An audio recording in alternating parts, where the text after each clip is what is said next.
안녕하세요. 세상을 밝게 하는 호랑이안과 김성우 원장입니다. 오늘은 황반변성 환자들이 간혹 가다가 황반변성 자리에서 피가 크게 터지면서 시력이 망가지는 경우가 있습니다. 그래서 최근에 그런 환자분이 계셔서 그 치료했던 증례를 하나 보여드리겠습니다.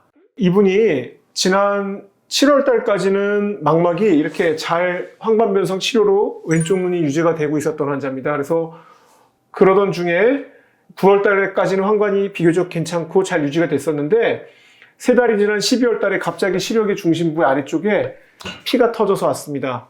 그때 찍은 단층 촬영을 보시면은 처음에 12월 8일 날은 환자분이 제 눈이 좀 한쪽이 가려 보이고 안 좋아요 하고 오셨었는데 망막의 한쪽이 붕 떠 있는 것을 알 수가 있었고요. 그래서 황반변성이 재발하면서 피가 나기 시작하네요 하고 주사를 맞읍시다 하고 주사를 놔드렸습니다. 그런데 이게 계속 나빠지니까 12일 날은 이 피가 훨씬 더 어마어마하게 커져서 가운데까지 확실하게 밀고 들어오는 상황이 되었습니다.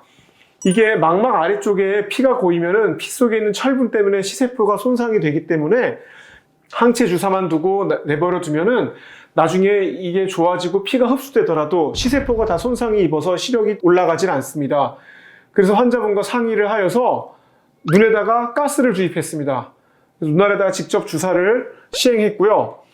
이 시력의 아래쪽에 피가 난 거라서 가스를 넣고 환자 보러 엎드리게 하게 되면은 가스가 부력으로 올라가고 이때 시력의 중심부에 있는 피를 옆으로 밀어내게 됩니다. 그래서 12일 날 이렇게 피가 났던 거를 가스를 넣고 하루만 엎드렸더니 벌써 시력의 중심부에서 피가 옆쪽으로 밀려난 것을 알 수가 있습니다. 보시면은 13일만 되더라도 이 피가 많이 12일에 일했던 것이 13일 하루 만에 좋아졌고요. 그렇게 그 상태에서 자세를 유지하고 가스가 아직은 남아있지만 약 3주 정도 지난 사진을 보면은 13일 날 이렇게 피가 밀려있던 것이 계속 점점 아래쪽으로 피는 밀려가 있고 가스는 다시 없어져 가는 것을 알 수 있습니다. 단층 촬영을 보시더라도 12일 날 피가 많이 났던 게 가스를 넣고 하루 만에 아래쪽으로 밀리고 한 닷새가 더 지나니까 시력의 중심부가 다시 붙고 이 피는 아래쪽으로 밀려서요. 계속 안정적으로 유지되는 것을 확인할 수 있었습니다. 그래서 이 환자분이 원래 피가 나기 전에는 시력이 한 0.8 정도 보던 분인데 피가 났을 때 일시적으로 시력이 0.12까지 떨어졌다가 다시 현재 시력이 0.6까지 올라가는 것을 알 수가 있었습니다. 그래서 이런 환자분들에게 만약에 가스를 넣지 않았더라면은 피가 계속 그 자리에 있으면서 시세포에 손상을 주어서 시력 회복이 많이 나빴을 것을 그래도 빨리 조치를 취해서 시력을 회복한 경우가 되겠습니다. 비슷한 증례로 이게 황반변성은 아니지만 나이가 80세 넘어가신 거나 고령이 되시면은 이 망막의 동맥이 약해지면서 동맥이 마치 꽈리처럼 그 뇌혈관 동맥류처럼 망막에도 동맥류가 생기게 됩니다.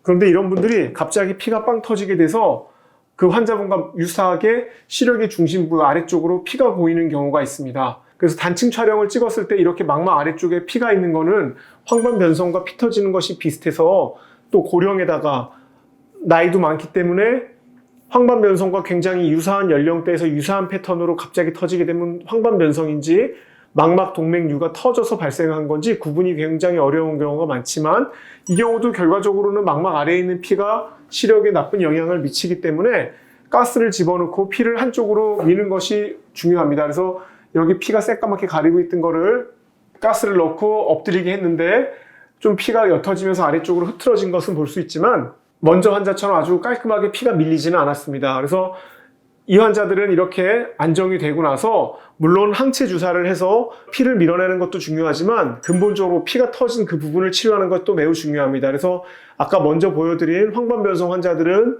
주사를 치료해갖고 피가 더 이상 나지 않게 하는 것이 중요하겠고요. 이런 망막, 동맥, 혈관류 같은 환자들은 이렇게 혈관이 꽈리가 부푼 자리를 레이저에서 마무리를 하는 것이 망막, 동맥류의 치료에서는 매우 중요하겠고 황반변성의 경우에는 그 병의 위치가 황반에 가깝기 때문에 레이저를 할 수가 없어서 레이저를 함부로 하지는 않지만 그 터진 자리가 혹시 간혹 가다가 황반이 아닌 옆자리에서 터지는 경우가 있습니다. 황반변성도 그때는 레이저로 치료를 해주는 것이 도움이 되겠습니다. 그래서 오늘은 망막 아래쪽으로 피를 터뜨리는 황반 변성에 의한 망막하 출혈 또는 망막 동맥류에 의한 망막하 출혈의 증례를 보여드렸고, 이에 대한 치력을 지키기 위하여 시행하는 이에 대한 치료에 대해서 안내를 드렸습니다. 지금까지 세상을 밝게 하는 호랑이 안과 김성우 원장이었습니다. 감사합니다.